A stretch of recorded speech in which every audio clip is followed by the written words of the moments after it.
Hey yo, Hey yo. yeah, that's the thing, guys. Scott was too instrumental to me, so hey yo will be the way we started.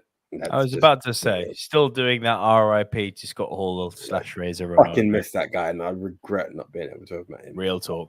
Real talk. Burns me. Fucking burns me. So yeah, still guys. Say 1997, best year ever in wrestling. Bro, there was so much to appreciate that, and thank you to whoever's joining us straight away. But yeah, like. Okay, guys. Anyone who's familiar with Nico and AJ, this is following a drunk Rushmore, so it's going to be interesting. But if you don't know what the fuck a drunk Rushmore is, I advise you to head on over to Movie Mount Rushmore on podcast or Silver Screen Dudes on YouTube, and you will see we just did. Hey, Frank Torres is here. Frank Torres, who is just on the Movie Mount Rushmore show with us. I don't know how you guys are doing this with difficulty, Frank. Frank, we just needed to take a break to have like a bro catch up, and we delayed the time a bit, and it's just like we're going to do this. And for anyone wondering what are we talking about, this is more for Live Squad and VOD Squad. I'm putting up the picture right now. We are talking Money in the Bank, the reaction show. Yeah. Weird fucking show, because for most part it was stale. Yeah. But they've done something which, I don't think I'm being arrogant here. I think you'll agree that I kind of called this back at the Royal Rumble, but I called it too early, if anything. Theory, man. Yeah. I mean, do you know what it was? This was pulling the trigger on what needed to be pulled. Like, okay, as Frank, you are very much aware, Big Tone was very close to it. I was tempted to go live. I think Nico was even tempted to go live. And we just felt like, the trigger pulling is going to be delayed even more because they've kept delaying. So I was of the other opinion. I thought we'd missed the ship on this one. I was like, we've been teasing it. Liv's going to win the Rumble. Liv's going to win Elimination Chamber. Liv's going to win Hell in a Cell. It's like, we were like, are you ever going to pull the trigger?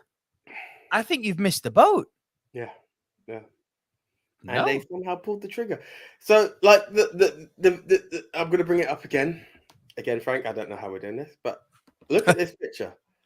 Two of the most unpredictable moments in the history of wrestling, because we call the fact that now when I say this, bro, like we called that, like, you know, we look at Den's call, then the text call of Bailey may turn up, and we're like, no, it's like it's an impossible thing that they're going to add an eighth person. And as random as it was, they fucking just add theory to it. And, you know, we all had our angles. And, like, Becky was meant to be, like, the ultimate prediction, but we all kind of saw it. Like, credit to the ministry on this. No one bought into Becky, even though she was, like, the biggest star of the match. Oh, for sure. Yeah, and it was like, we all had our different picks and reasons behind it. They finally pulled the trigger. So it's like all these moments, the two of them, it's like we could see a trigger being pulled on them. And they fucking done it in one. And Liv didn't only just win Money in the Bank. She fucking beat Ronda. Like, when you break there's my issue. There's my issue, but that's a separate thing. Do you know, but it's weird because it's like you're trying to legitimize. Like, you know, when it's like we've pulled the trigger, we've delayed it long enough. Quote it whichever way you want. She beat the most legitimate champion in this fucking show. Like, she could have pulled it on Bianca easily. But she went for the bigger option. She just fucking took out Ronda. So they're trying to really unconvincingly. But how did she take out Ronda? Shout out to Simon Miller with the most devastating move in all of sports entertainment. Xavier, go for it. This is gimmick infringement, bro, because she used the backwards. Real talk. She called the backwards, man. Look, Frank says it. The people love Liv, and they do. They do. And we've been waiting for the trigger to be pulled for ages. And listen, for Liv, and to quote Ronda, she does deserve it, because I've been waiting for this to happen for a while. My big issue with this, correct me if I'm wrong here, AJ, but we've now had 4 women's Money in the Bank years. Yeah. 3 of them have been cashed in on the same night. And the one that wasn't was cashed in the night after. Right. Like for Money in the Bank of it being a year and prolonging.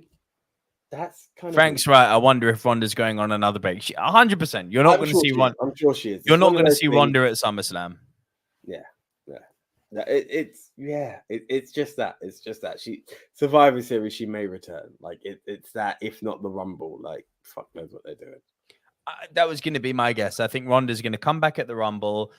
I don't think she'll win it. Certainly not. She won it last year, didn't she? She's not going to win 2 she years. won it this year, so I believe she's not doing 2 years in a row. I but think she'll be have more of a title match than being a Rumble contender. Personally speaking. Yep. Agreed. I don't like the fact, and this comes down to what I was talking about with the way they book their women, right? You know, you look at the men, their qualifying matches for the Money in the Bank, it was one-on-one, one-on-one, one-on-one.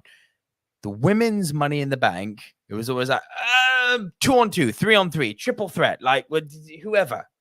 And the match is going to be 2-3 minutes long. It's like, guys, this shit is why Sasha Banks left you. We're a long way away from Evolution. The pay-per-view, not the stable. It is. And this shit is why Sasha Banks left. It's this lack of respect for the women's division, unless your name is Rousey or Flair or Lynch. Do you know the other thing about that? Let's be honest. Unless there's a certain suspension that they haven't done in order to play the storyline of it, you stripped the women's tag titles from the champs because of what they've done. There hasn't even been a tournament to crown new champs. There shouldn't be. I think that's, as far as booking goes, I think they need to stay the fuck away from a women's tag team title for good now.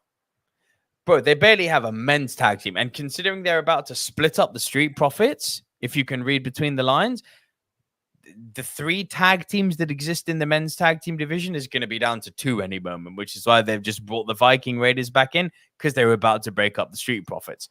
Man, they've got Alpha Academy, the Usos, and now the Viking Raiders, because the Street Profits are about to be split. That's not a tag team division, but that's WWE's tag team division. It's weak as fuck. And the women don't even have a tag team division. It's like, who do we have? I don't know. Shayna Baszler, Nia Jax, go hold the belts for a while. Well, now it's Shayna Baszler and Natalya. It just randomly. Shayna Baszler and Natalya. You do it too. There's not even Shayna Baszler, we don't have plans for you. Hold tag belts. Yeah. It's like, it's disrespect. It is a disrespect. You had Carmella is that where they were like Naomi and Sasha were very unprofessional in this. It's like, well, were they right? Because you haven't brought back the tag titles. You haven't proven them wrong. You know what I want to say? Proven them wrong. People are missing the Iconics. I fucking missed them. Apparently they've retired. I think I saw a tweet from Jesse. Good for them. Make their money, retire young, uninjured. Good for them. Respect. Yeah, the vicious Viking Raiders, as Frank says. So yeah, the WWE tag team division, AJ, the men's is made up of 3 tag teams. The women's is made up of 1. But you know what, to be fair, the New Day is still there. So we are at like 4. Okay, respect. 4. But that's still fucking weak as hell. Do you get when you compare this to the AEW tag team division? Yeah. Like, it looks like they're about to break up Jurassic Express in AEW. Oh, they have. Of course. So now the question is... Luchasaurus walked out, bro. Exactly. By the way, I'd love to see them both get a run. Both Jungle and Lucha. I think they could do bits in singles. But now, you break up the Jungle Express. These are bona fide former champions. And Jungle Boy's your boy, for fuck's sake. Like, they're awesome, the Jurassic Express. Do you know what AEW tag team fans are looking and saying? So? Yeah. There's so many tag teams. There's enough tag teams to carry it further. Do you know what? Jungle Boy to beat Scorpio Sky. I think he's our next TNT champ. Do you think Scorpio Sky is beating Wardlow? You're a brave man, my friend. Bro, here's the thing. Wardlow legitimately should be challenging Mox. He's number 1. He is at the top of the ranking. Even the fact that when you break it down to general overall win losses, yeah, Wardlow is on top of Mox. Yeah, but the ranking system is clever. Mox single as opposed to Mox tag team. Like Mox has held a few L's. Wardlow is where Wardlow's at. Yeah, but not in AEW. That's the thing. Under MJF, not officially in the rankings. That's why he's not challenging for the world title. They've played this great. But if you look at the rankings, he's still number 1. He is still number 1. Go to their website and check it. He is their number 1. Well, that's stupid then. Yeah. And this is why I have an issue with rankings. It can be messy. Yes, there is some inconsistency in how you're pushing who in the rankings, but at least you know who's on top, who's in the middle, and who's at the bottom in the rankings. That's at least something. Yeah. But now we talk about these Money in the Banks. Now, while I have a huge beef with the fact that of the 4 fucking women's Money in the Bank matches and winners we've had, only one has actually had what you could call a run, and that's Carmella. I would really love to see WWE, who, shit, man, between NXT before it became NX Acid, fuck that shit. Old NXT, you know, with Dakota Kai, Kairi Sane, Raquel Rodriguez, you know, all of the, you know, Sasha, Bailey, the women essentially, yeah. A decent shot, yeah. A decent Shotzi, Xia Li, but like, even then you look at the main roster, the Kairi Sane, the women's division in WWE has been awesome for the last few years. Have WWE forgotten that? It's like, you do know you've got great women here. Here's the thing. Here's how great the women of WWE are. Sasha Banks. If she walks into AEW tomorrow, she's the biggest fucking female star they've got. 100%. 100 million %. That's how, and that, considering, and this is not saying shit, because the AEW women's division is good. In terms of how competitive it is, it's good. But if Sasha walks into AEW tomorrow, she's the biggest female star they've got. Hands down. It's just night and fucking day. Yeah. And that's no disrespect, and that is no disrespect to the AEW females, because between Riho, Serena Deeb, Thunder Rosa, Toni Storm, Chris Statlander, who I believe is going to beat fucking Jade Cargill, DMD, our girl Britt Baker, they have got some stars when it comes to their women's division, much more so in terms of rankings and constants up and downs than WWE do. But if you put a WWE women's star into AEW, she's the top star. Well, here we go. I'm going to quote Frank right now. Sasha versus DMD. Take my money. Take my money. It would be the biggest draw. You know, it would like Sasha Charlotte is huge, but to do that one, it's like I personally feel Sasha is the greatest female wrestler of this generation. You won't hear a disagreement with me on that for a moment. Some will say Charlotte, and to be honest, when you talk about the epitome of like feuds and people talk Rock Austin, what's the female version of it? I believe it is Sasha versus Charlotte. But I am team Sasha on this. I think Sasha just delivers. Charlotte is a more natural athlete than Sasha is. Sasha has worked harder. Yeah, Sasha. It's like Messi Ronaldo, isn't it?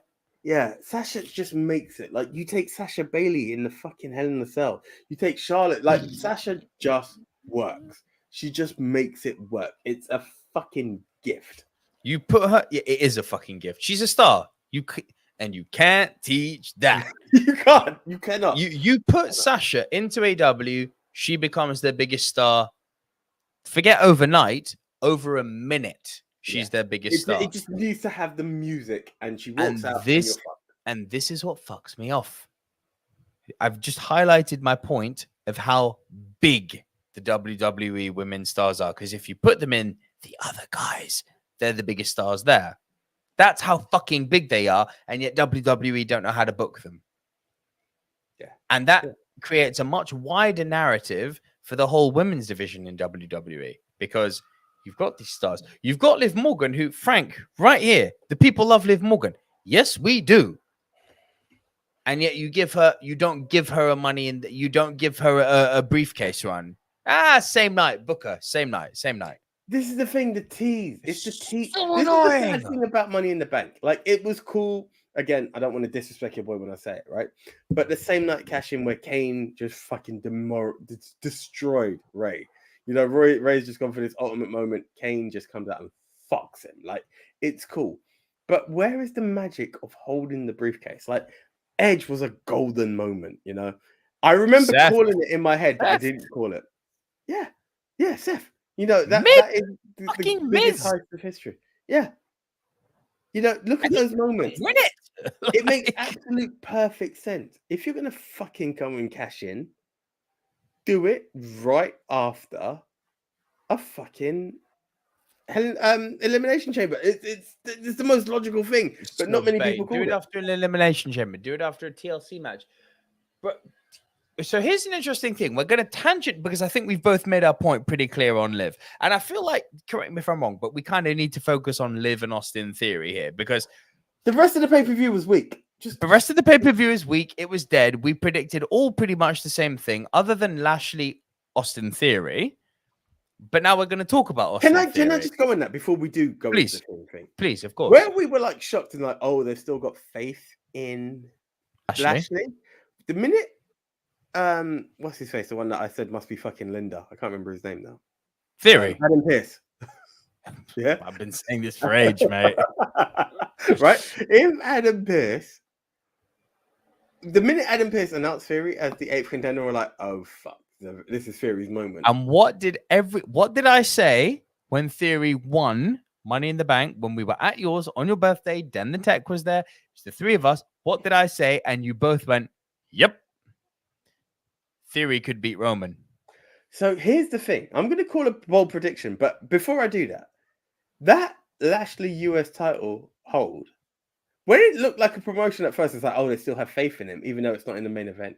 The fact that we saw what they've done to skyrocket Theory, is it a promotion or a demotion? Do you get it? Do you see what I'm saying? To Lashley or to Theory? To Lashley. That's a demotion. 100% to demotion. Like, I get it, he's been champ, but Cena's done the champ onto... Lashley should have been challenging Roman. He should have been. It's a demotion. It's 100%. Like, okay, he's holding the title, especially while Roman's part-time, he could be the face of Raw, which makes him, like, pretty big. But then the minute Theory... WWE, where when you win, you're demoted. Do you know? But you get it. I was thinking about it, and I was like, I'm holding this before putting it in our wrestling group. Let's save it for pod. It's a weird moment when you're like, you're US champ, even though you're a former WWE champ, like main champ. Yeah. The fact that they skyrocketed the guy instantly, like at the time, we're like, oh shit, like, is this a way to create a feud? They've just put him in the main event title picture, and it's like, Lashley, you were main event, but you're now. You were main event, and the guy you've just beaten, he's getting pushed. Yeah, you've gone back down the ranks. It was a weird one for me. Right, now we want to talk booking, yeah? We're talking about Theory now. I've got a piece of booking for you that's going to make you go, shit. I think we might be on the same page. So, do you want to go Tell first? Me yours. Tell me yours. I always go first. You do yours. My theory for Theory is we've got a last man standing match coming up. The most iconic moment of that is that these guys could like knock the fuck out of each other.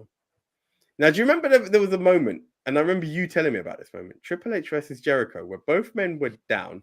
Triple H just makes it to his feet and then faints, but obviously it's a 10 for Jericho. And could you imagine a moment where this is the last time Brock and Roman are going against each other?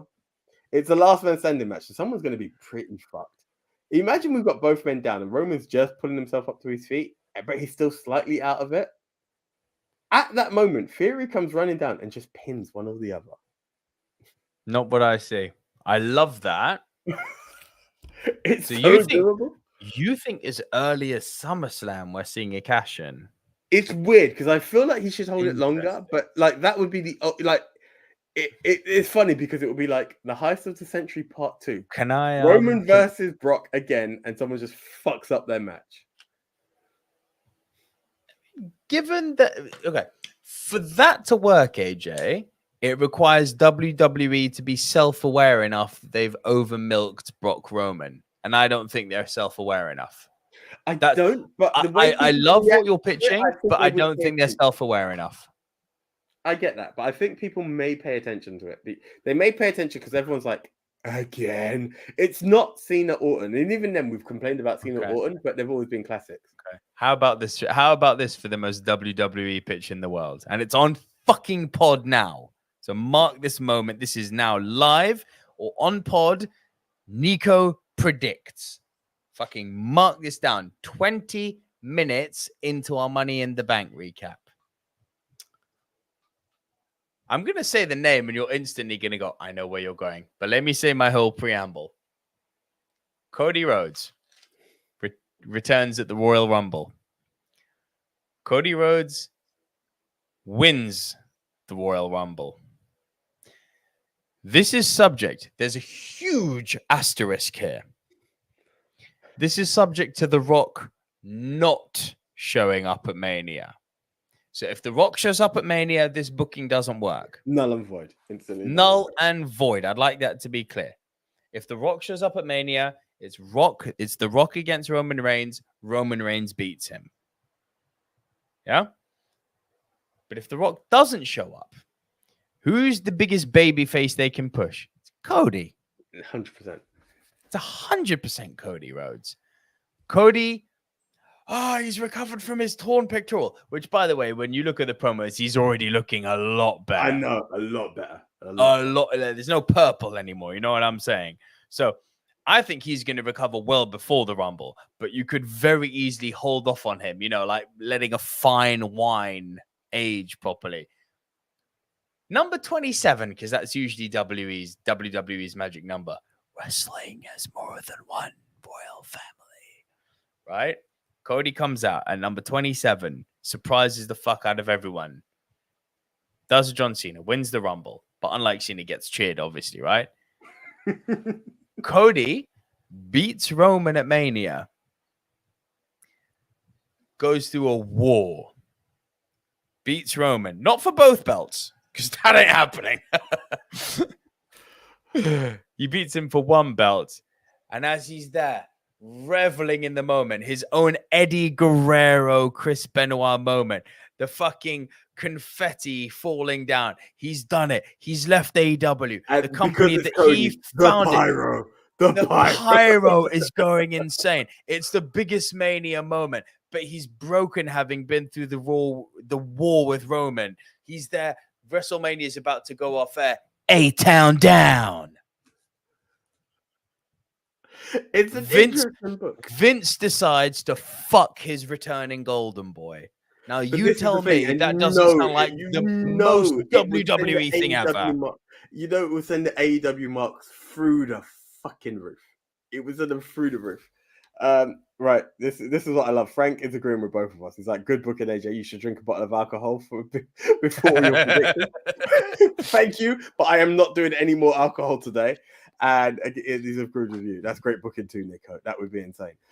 I'm maintaining. And by the way, can I just add one thing to this? Cody Rhodes is enough of a wrestling guy to know that he could put the next guy over. Yeah. Because he doesn't have that type of arrogant chip on his shoulder. Cody Rhodes has got a big head, but he's got enough self-awareness to know that he could be responsible for putting over the next big thing. Talking of Cody, and this is one thing, like, I know I get a bit, we have different opinions on Kenny Omega. When I look at Kenny's views on stuff, I absolutely love the guy. And the fact that he said in the AEW game, Cody will still be in it because we can't deny the impact he had for AEW. And I fucking respect the head out of him for that. Yeah, and Frank says Cody would love that. Do you know what my thing though? And I'm not saying it's out of the question. Let's push it down a bit further, because one of the things I think could happen is, I still say it, Rock wins the Rumble or something. Rock has to win the Rumble. You think the Rock's? I love that booking, and I would agree with that. If they are going to flirt in with the WWE, because it can't just be Mania. But does the Rock need to win the Rumble to face Roman? He doesn't need to win the Rumble, but you know how we would all lose our shit if you hear in a Rumble there's X amount of people. And it's cooking. Yeah, do they do that, or do they do? No, if you smell, it has to be, because that's the thing. Like, if you smell, raise it, like it raises your goosebumps straight away, and you hear it. He comes and down. Then to think that I'm going to Mania next year, I would lose my fucking mind. Like, it's that. I think Rock clears house. This is fantasy booking right now, but this is what we do. But this is what wrestling fandom is. Let's fantasy book and have some fun. You fucking tear the shit out. You win it. You do Mania. Yeah. Who does he throw over last? Come again? Who does he throw over last? Do you know the weird way I see Theory? But there's another way. Me too. Theory, I was going to say. That's exactly what Theory I is was going one to say. because it could Theory happen. would be the one who would make You you know think, the other one don't you because I feel like fucking dare eliminate The Rock. So here's the thing. I was going to quote this, right? I was going to post this in our WhatsApp group. We have this thing of death, taxes, and the third is a bit of a challenge. It's Rey Allow it. Mysterio or it's Finn Balor, right? Balor, Last night on Raw, they clashed, and I was going to put it in there of who is the one who is the final like nail in the coffin. Oh, it's going to be Ray. Guess what? Ray won by DQ, so Finn Balor is buried. Finn Balor's fucking buried. But there's a part of me that feels like they could Retribution 2.0. Yeah, but there's a part of me that thinks they could give you this hope that the Judgment Day will go somewhere. Like, could Finn Balor be that guy? Because it's him and fucking Damian Priest working everyone out, breaking it down, and The Rock eliminates the two some bitches. Let's just call it the way it is, right? He wins it. He goes to Mania. This is the way I book. This is it. And Vince, I know you've listened to us before, and I'm going to put it out there before. Oh, Vince has stolen some shit from us before. Stolen some shit off us, right? Rock wins the Rumble. He takes on Roman. Roman beats him because Rock's not going to be around. Like, we can't predict another. It's a one and done. It's one and done. He does it, but he's given us enough because he's done the Rumble and he's done the build up to Rumble. And that solidifies Roman as question mark the GOAT? GOAT and head of the table because he's beaten family. And he's like, I've smashed them all, I've stacked them all, I've smashed them all, even my own family. I am acknowledged as the head of the table and the best wrestling family. He is teasing that like a motherfucker, though, isn't he? Like, Roman knows what he's doing. The fact that, what was it? Who is his last title match against? Riddle, innit? Yeah. There's no one left. I've beaten them all. I've smashed them all. There is no one left. Like, I told you all 2 years ago, I will beat him, I will wreck him, and I'll leave. I don't smash Brock Lesnar twice. Like, he will give it all of that. This is the way I fantasy book it. And I feel like he will come on Raw and he could even do it the same night. And it's at that point that you hear the words, wrestling has more than one royal family. And I think, bang, there we are. We've got it. It's like, oh, fuck. And at that point, talking of royal family, right? Head of the table. Yeah. Take it to Survivor Series. Let Cody beat Roman at Survivor Series, and he can take both titles because Roman's heading on to 3 years. Survivor? Roman's heading on to 3 years. SummerSlam, he's going to beat Brock. Remember that SummerSlam, he came back. But when they were in 3 years, you go to Survivor Series, Cody wins it, Theory cashes in. At Survivor Series? Yeah. That would make Survivor Series a big deal again. It would be fucking huge. And we see this fucker with the fucking selfie with 2 titles on his shoulders. Theory. So you hang on, blah. So this is subject to fucking Cody beating him for both belts. I don't know if we can go further in Survivor Series. Like, are we really doing Roman Reigns as champ for 4 years? As much as I'm loving the Tribal Chief, 3 WrestleManias, yes? Yeah. I think we have to. Could we do 3 WrestleMania? Remember, he won it post Survivor Series. Whatever that pay-per-view was, he's coming up to 3 years. Okay, what about this? Let's take Cody off the table a moment. But I still maintain, if they can't get The Rock, they're strapping the rocket to Cody. We agree on that. Yeah, 100%. Let's now go back with The Rock, because we both just agreed that they're teasing The Rock to living fuck here.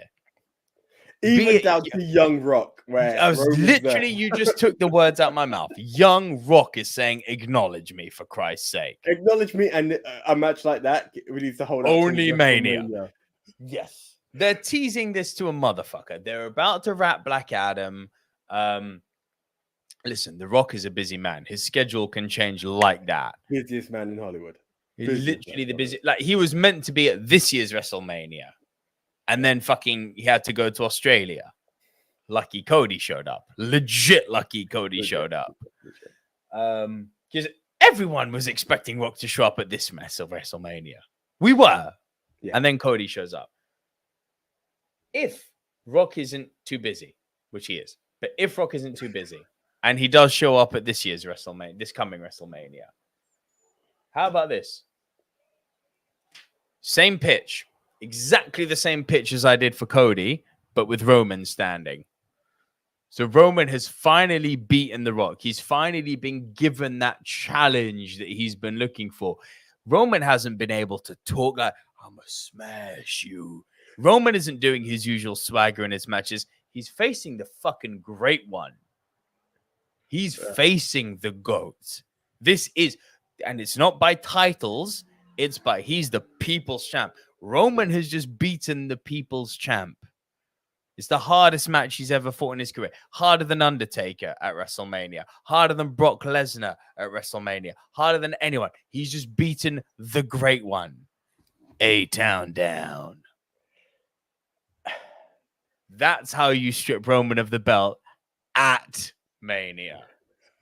It's a funny thing because Roman could. But that's just strapped, coat. That's just strapped, Austin. To the moon. To quote Cameron Grimes, to the moon.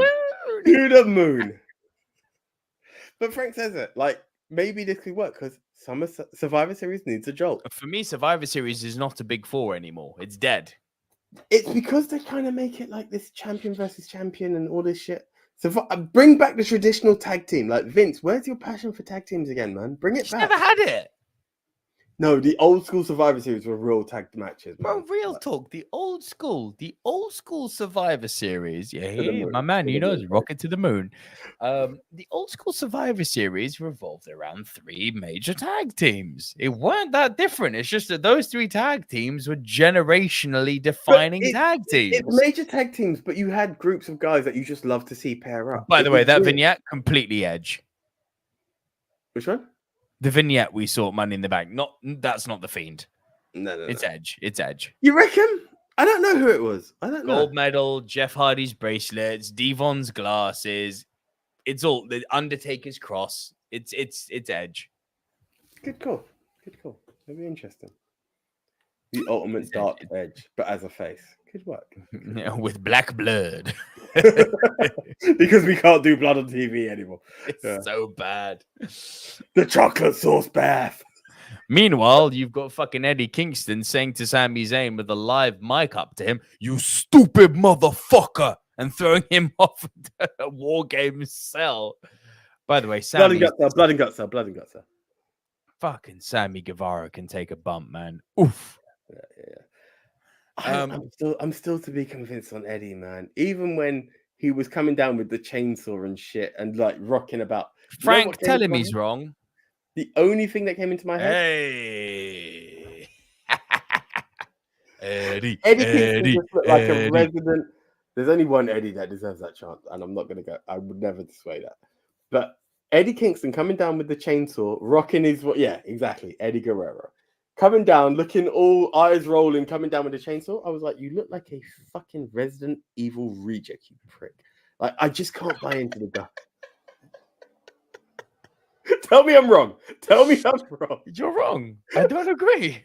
I love Eddie Kingston. He looked like, the madman. Like, me, I can't do it. Like, Mick Foley as Cactus Jack doing that, I'd be like, oh my God, fucking Mick is insane. This guy just can't. But you like Brock Lesnar, the lumberjack, yes? I do because it's who the fuck he is. Bitch, are you kidding me? What do you think the lumberjacks in Canada and Montana think of Brock Lesnar as a lumberjack? But Brock lives that lifestyle. Irrelevant of how deep he is, he lives that life. Brock legit lives that life. He says he does. He has a farm which no one goes to. How do I know that Brock Lesnar doesn't have like a harem of Filipino masseuses giving him a rub down every day? Maybe that's why Brock Lesnar doesn't like people. He's keeping his sexual life secret, you know? I would love to visit the Lesnar version of Graceland and just see a bunch of like, and I don't say this disparagingly, guys, I'm not looking to be cancelled, but I'm aware that America uses Latin Americans for work, right? I would just love to go to the Lesnar compound in Canada and just see he has a load of, and I don't say this disparagingly. Underfed Mexicans, man. He has a load of essays just doing all of his work. So bad. It would be the most heartbreaking thing to me. Like, I've brought into this Lesnar lifestyle, and it's like he has, he has workers just doing his shit. Like he's a farm boy who's now made money and has other people doing his shit. It would be fucking heartbreaking.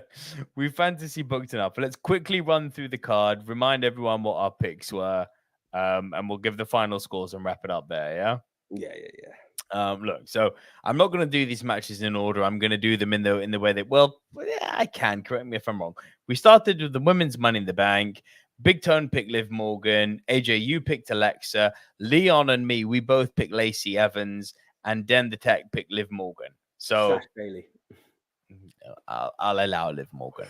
You're being very generous just because of what comes later, but I'll continue. I know, but I'll allow it.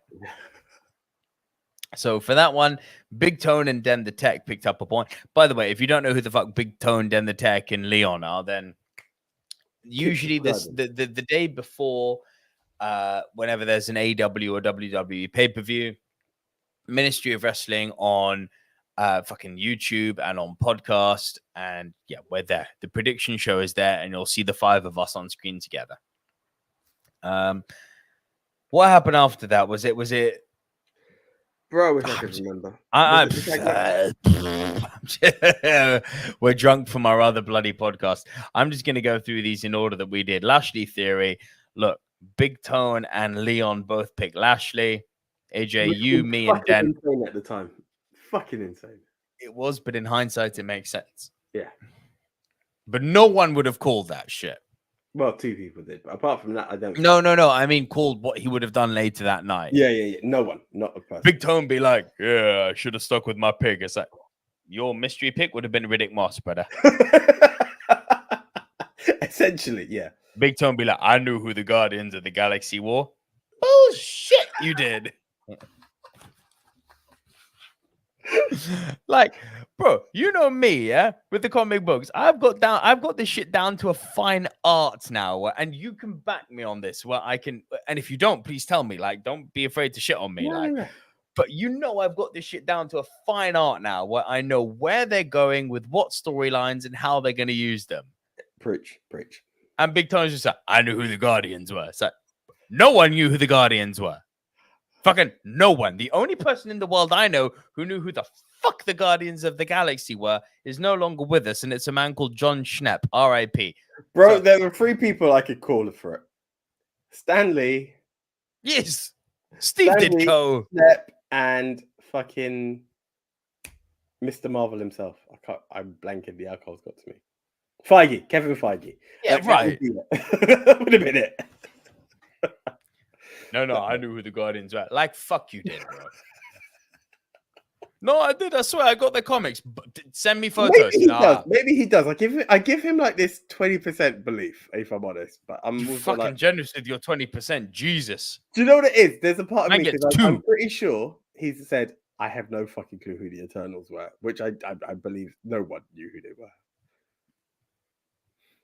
I didn't know who the Eternals were. I didn't know who the Illuminati were, and I'm a Doctor. Yes, thank you. Exactly. Frank Torres is like, nobody knew the Guardians. We knew Adam Warlock and Pip the Troll. That's it. Thank you. Nobody knew who the fuck Rocket Raccoon was. He looked like fucking Star Fox from Starwing. From Lilac Wars, yes. Yeah. Fucking Rocket Raccoon. Oh, I knew the tree. Yeah, Groot. He's down with Spider-Man. No, he's not. Shut up. Real talk. It's just real talk. It's just real. Then we've got Bianca Belair. Look, do you know what surprised me about this match? It was a bait result. I actually am starting to think Carmella's an underrated wrestler.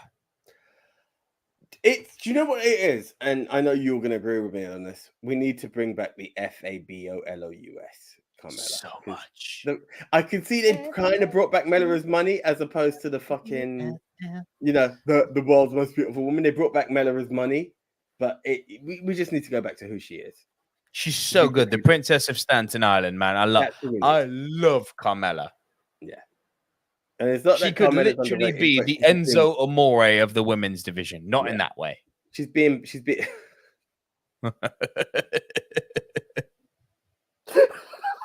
You stumped me mid-throw. But yeah, like she needs to go back to that version, get people behind her, heel or face. But right now, like she's gone from one of the biggest stars to people not giving a fuck about her, and that's terrible booking. My man Frank Torres knows the Princess of Stanton Island with them Nikes and moonwalk. Exactly, Frank. That's where honest, she needs to be. You know, if you go back to the ministry page, there was a point where I done this. I created my own meme, and Dirty Heels reposted it, and I love them for it. But I literally put her and R-Truth were awesome truth. Her and Reggie were fabulous lie, because it was just like a bait version, and it was just so fucked. We need to bring back the Princess of Staten Island. We do. She was great, minus James Ellsworth. Then we had the Usos versus the Prophets. Look, all signs are pointing to the Prophets splitting up, aren't they? Do you know? I've not seen Raw, so I don't know. But I believe Montez.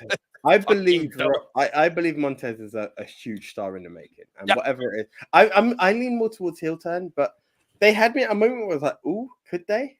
But again, the Usos' legacy relies heavily on Roman's legacy right now, and that's why it's kind of baked to go like, we know the Usos are maintaining. Because just remember what happened the last time they broke up a major tag team. Poor old Tucker.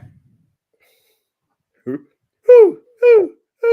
And you were like, no, he could be big. He could be big. I'm like, no, bro, he could be, but he won't. He won't be. But I'm grateful for whatever they were called. What were they called before that tag team? What, Heavy Machinery? Heavy Machinery. I am so grateful for that breakup because it gave me an Otis I appreciate. I don't like Ooh Yeah Otis was a bitch. Ooh yeah. I love that Otis. Him and Gable are fucking gold. I wish WWE would see that. Because they are gold. Now, you want to talk about an underrated wrestler? Fucking Chad Gable. Yeah. He's awesome, bro. If they do break up Alpha Academy, I could see a hell of an IC run with Gable. Hell of an IC run. I don't know if he can make it to the top. What, the human biscuit, Shorty G? Never. Do you forget what happened when Gable goes solo? Shoosh is a huge moment. So, like, it could be something. They've made a bona fide Olympian a gimmick wrestler, which annoys me because I like a gimmick wrestler. I like Orange Cassidy. Listen, you know what I Kurt mean? Angle, as much as he's an Olympic gold medalist, is Mr. You Suck more than anything else. Fan made, not WWE made. Edge made, maybe. Because Edge made, and that's the major fucking hair. That's the major difference. I agree with Frank on this. Chad Gable will be one of the greatest to never be a world champion. 100%. Chad Gable, Kurt Hennig, Razor Ramon. Who else? Owen Hart, William Regal. If it depends on how AEW pulled the trigger, but WWE wise, Claudio. Like, Claudio could fucking perform. I don't know if he'd be a great champ, but he's a fucking... If you're going to talk pure wrestling, he's going to be one of the greats. He's fucking amazing, man. He is a dork. I'm not going to deny that. He's such a dork. He's such a fucking dork. I'm sorry. A wrestler going up to the second rope and screaming Geronimo is just unforgivable for me. I'm like, what in the blue fuck are you doing? Because I know you weren't scripted to get up there and say Geronimo. No. It was that other one where he did some dorky shit at fucking Blood and Guts this last week. He quoted something that was just weird. Going back to WWE, because I haven't seen Blood and Guts yet. It's like when the club were taking on the bar, and he quoted Ed Sheeran. He's like, even Ed Sheeran agrees that a club is better than the bar. And I was like, what? Like, you can't take a punchline that makes you have to stop and think. And it's like, because... that's not true. That's not true. There's one guy, a Muay Thai commentator, who dropped a line once. I think he's called Max Maz something. I can't remember his name because I'm drunk now, innit? But he dropped this line. He's an Australian guy. He's got more combos than a game of Sudoku. I was like, actually, that's quite good. I had to stop to think about it, but I was like, you know what? That works. Yeah. But okay, Ed Sheeran. We're doing Ed Sheeran, ginger pubes in wrestling. What? What are you doing, Cesaro? What? Literally what, man? Like, bro, do you know what? Daniel Bryan / Bryan Danielson. I didn't like Daniel Bryan in WWE. Yes, I know. I didn't like him. Burn the witch, blah, blah, blah. Bryan Danielson, who's just been on his first promo, which wasn't even an on-air promo, is when he did a press junket backstage, and he was like, all these people are like, I want to come in here and work with this young talent. I was like, I want to come in here and kick their ass. I was like, yes, Brian. And then he's signing up to the Blackpool Combat Club, and he's doing these awesome matches. And what I love about him is he doesn't have a finisher. He has like 100.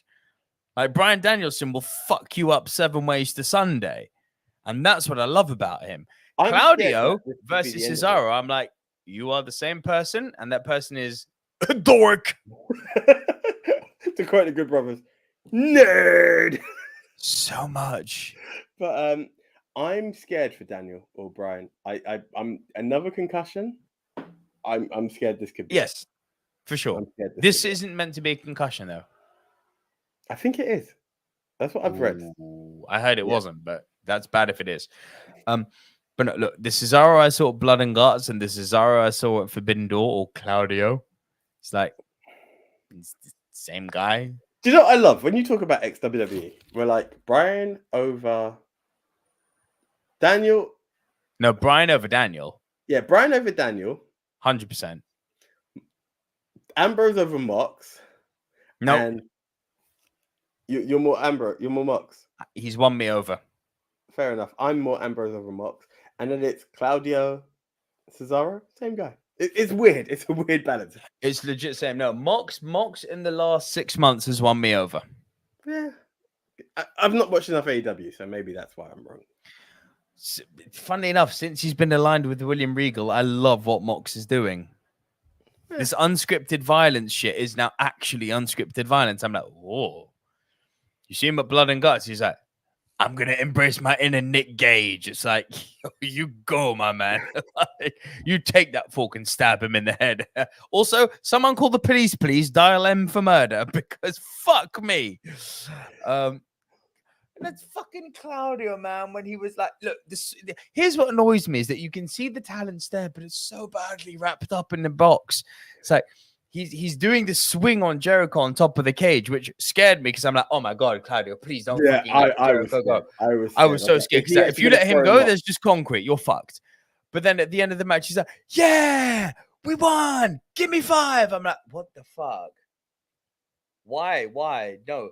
Can we just quote your favorite sign of the decade? A 5-year-old. Can we just quote your favorite sign of the decade? Claudio has sausage lips. Oh, it did.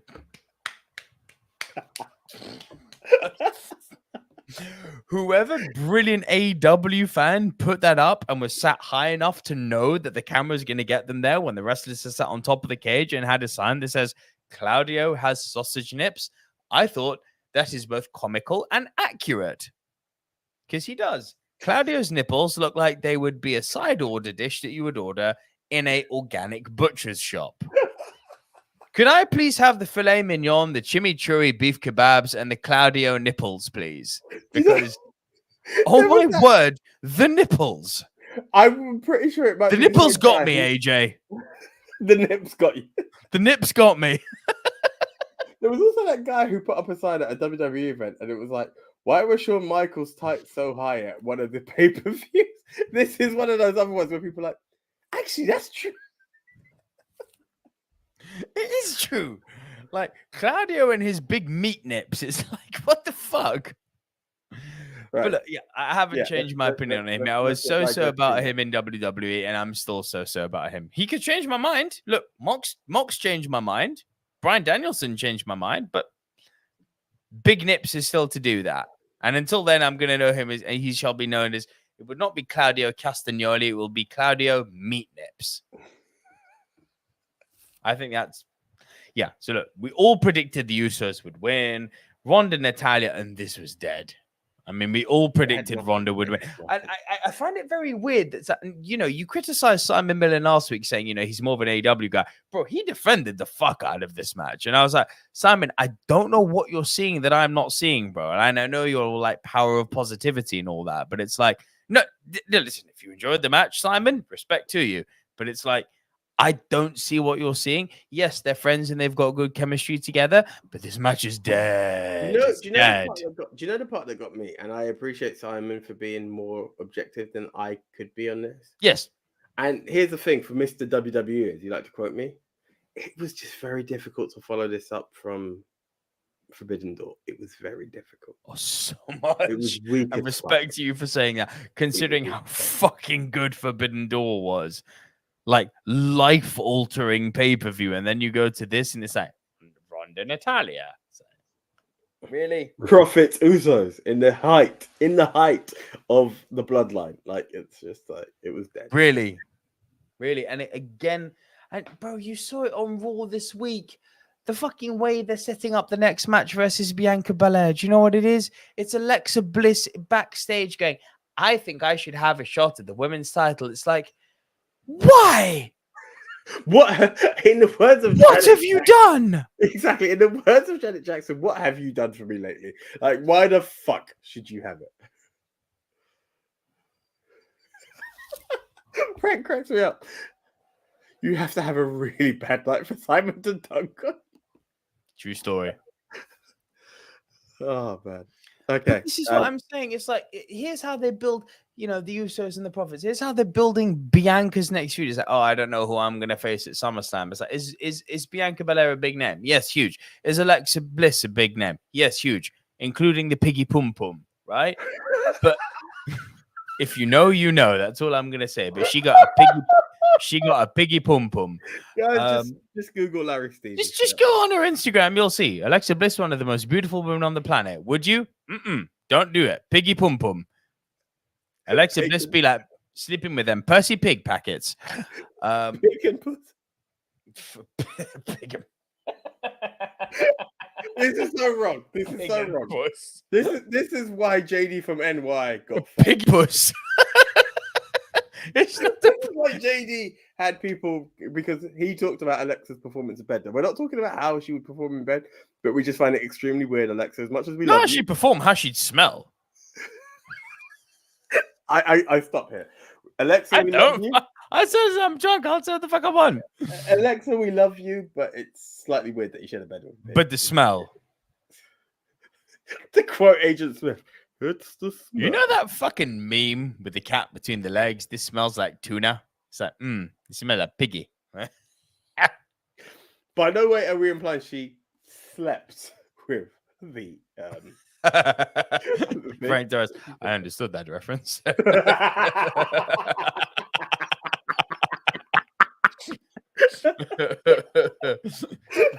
Very good. Respect.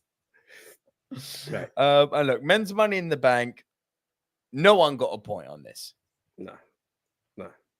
No one got a point on this because it was unpredictable as fuck. And for the reference, guys, when Big Tone realized that Moss became the last man, he changed his TBD, to be confirmed or to be decided, to Riddle. So he went Riddle. So that's why, even if we were to be polite and be like, okay, it should have been Moss, but you said to be decided, Theory was an unpredictable get. We would have given him the point had he stuck with it. He changed it to Riddle. I'm sure he's kicking himself right now because that would have been a fucking clean. It's a good thing it's not next season where you don't get a bonus point for a clean sweep. Whoop whoop. Yeah, tell me about it. There's going to be some interesting changes to the way we do our prediction show. We will need to actually record a video intro. For next season. It has to be done. That's okay. But look, so that basically brought the total scores for the night to embarrassingly, the two hosts here, you and me, AJ, came in last with 3 points apiece. Den and Leon tied at 4, and Big Tone finally got on the score with 5, which means the totals for the season, and the season starts at Mania, if I'm not wrong. The totals. No, January. We'll go from January. We'll go from January. Okay, so the totals for the season are: Big Tone is on 2, Leon is on 3, and I'm on 2.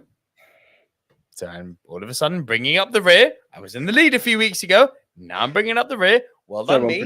Huh? Fucking slow clap. It's unpredictable when you do shit like fucking make Theory lose and then he enters a wins a Money in the Bank match. It's like, Only in WWE do you lose and then become the number one guy. Yeah. Fucking WWE and their mental booking. And then it's a 3-way tie at the lead, man. It's you, it's Leon, and it's Den. All 3 of you in the lead. Just a note, Den the Tech is the reigning, defending, undisputed, unified. What is it? The reigning, defending, undisputed, unified. There was conqueror of the streak, but whose streak has he conquered? WWE World Heavyweight Champion. It's too much, too many words, man. Yeah. Even that's wrong. But yeah, AEW World Champion. Very good. I know where I stand. Even though Leon is the one holding the belt in his yard. It's a fucking gesture of niceness. Do you know what it is? That's like the fucking 2 TNT titles. It's like where he's a Ramon and Shawn Michaels had a. But you know, this is why I'm saying for all of these pay-per-views, we need to be meeting up so that we can capture on video the belt being passed and passed and passed, and then that person holds on to the belt. Okay, small thing, and I'm trying to say for Mania, so I'm not doing it right now. But for next season, I'm in a group, a wrestling group on Facebook, like Belt Collectors or something, and a lot of these people design it. I'm trying to find an official MOW title because I know the Taker title is near and dear to Leon, and it doesn't follow the rules of what we're looking for. It really doesn't. It doesn't. So yeah. Wow, thank you, Frank. Thank you, Frank. I really appreciate that. It so was Frank hard. for pod, like much respect, guys. Over 4 hours of great content. Happy birthday, AJ. Thank you for the fact that you think it's great content, Frank, means the world to me. It really does. Yeah. I appreciate that. I really do appreciate that. And this was meant to be a 20-minute show, but hey, tangents and fantasy booking. But yeah, we did some dream booking. we did. But yeah, overall, yeah, congratulations, Big Tone. You're no longer Stone Last. No, cheers. He's with me, Stone Last. Thanks for that, AJ. You couldn't help yourself. I actually didn't mean it, but he made a point. Like I didn't mean it, but I said it. But he's a title holder. Like for today, he would be the title holder. You know, Yep. it's something. He would have been that guy, and very, very. So here's a question for you to ask: do you hold the title just because you won the pay-per-view, or do you hold the title as long as you remain in the lead? Because for me, it should be as long as you remain in the lead. Yeah, good point. Not if you've won the pay-per-view. In this season, I would say because you've won the pay-per-view. Next season, because you remain in the lead. Next season. Frank Torres, brother, do me a favor. If you've got other people who you know that like wrestling, bring them onto the podcast and bring them onto the show. People will appreciate it because it's a mad show. Like the prediction part gives it excitement. We've got some fucking plans for next year, my man. Do you know it's mad again, bro? Do you remember how the prediction show, which has now taken over Ministry of Wrestling, just randomly came about because we were like giving predictions, and then we're like, should we actually wager on this? Like no money, just bragging rights. And yeah. And who thought of that? These guys. Just randomly on the spot. So really appreciate that. And Frank, no, I'm thinking of some like graphics, some table graphics for next year, some video intros. We're gonna have a whole new points system next year. Ooh. It's gonna be fucking insane. So as Nico refers to us on the Silver Screen Dude, so these 2 British idiots have a lot planned along with the other 3 guys. It's gonna be big. We're just going to need to get everyone in one room so we can actually film people to get that video intro done. Yeah. But yeah, wrap it up. Guys, so thank you very much. Yeah, it's been a mad one. It's fucking 1:25 in the UK here, so we need to sleep. But it's given me a chance to sober up. It's true. More than anything, thank you, especially to you, Frank. You've been commenting and being participant. Like Frank has been with us for this 4 hours, so I really do appreciate it. My guy. Like it's a big thing, and yeah, if you've enjoyed this, and more importantly, do check out our prediction show because it has some banter and one member who prolongs the show, but Leon. Yes, but more than anything, it's really easy. This is hard, you know. That's actually a very good point you make, AJ. Ooh, AJ, think of it. That is a very good point, actually, you make, AJ. I hadn't thought of that. So now I'm going to tell you how I had thought of that. Like, I'm going to tell you how that's a good point, but I'm not changing my pick. Yeah, bro, look, we love you. I'm going to repeat the shit you just said and tell you why it's good, but how it doesn't change my mind at all. Trust me, when you're watching Time Limits, you're like, bro, I've got places to be. But anyway, nothing but love to. I said my piece. You don't need to tell me why it's good. I know it's good, motherfucker. I said it. Yeah, but no, again, Ministry of Wrestling on TikTok, Instagram, Facebook, and MOW News on Twitter. Yeah, we just appreciate you. And more than anything, like Frank and anyone else who's listening to this on pod or anywhere else, please spread the word, guys. We're just trying to build this. It's a slow burn. There's a lot of stuff because aside from the 2 podcasts, we do have employment. And again, if you would like to change that for us, there is one way you can do that. How? Go to you can buy us a coffee, www.buymeacoffee.com/moviedids. Moviedids took over, and it's all just a case of for less than the price of your daily Starbucks, as Nico would quote on our movie Mount Rushmore, you could help support us. It builds to growth, greater stuff, and more importantly, who knows, it may become our main career as opposed to our side career. So yeah, really appreciate you guys anyway. And there's no obligation. It's not that there's going to be a paywall tomorrow. We enjoy free content because we don't. And if you can get your ass over to Los Angeles in April, we gonna do a live show in LA. Never say never. Put it that way. Never say never. Easy there, Sean Connery. Wrap it up. I've got 2 bros who've legit got my back, and I really appreciate you both for that. It's funny. I said it to my missus when she's like, "Did you have a good time for your birthday?" So I was like, you know, the funny thing about us meeting up, and I'm just sharing this now before we disconnect. Sometimes our moments aren't just laughter and alcohol. It's the deep moments where you really reveal some shit and you're like, bro, deep, fuck. Yeah, that we go deep.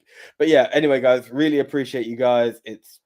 We're here. We will be back soonish, maybe next week with some wrestling news. If not, it'll be back for the pay-per-view. Depends on how we can do it next week. It's fine. Yeah, fuck it. Okay, so until the next time, I am the one AJ Anthony Jordan. Shout out to my man AJ. It is his birthday, by the way, so send him happy birthday wishes on @TonyNTR on Instagram, please. But me too, Nico Leroux. If you like me, you're a Nicoholic, and I love you. I'm a fanaholic. Shout out to all my people. Y'all are too sweet. Frank, you too sweet, my brother. Yeah, see you next Tuesday. See ya.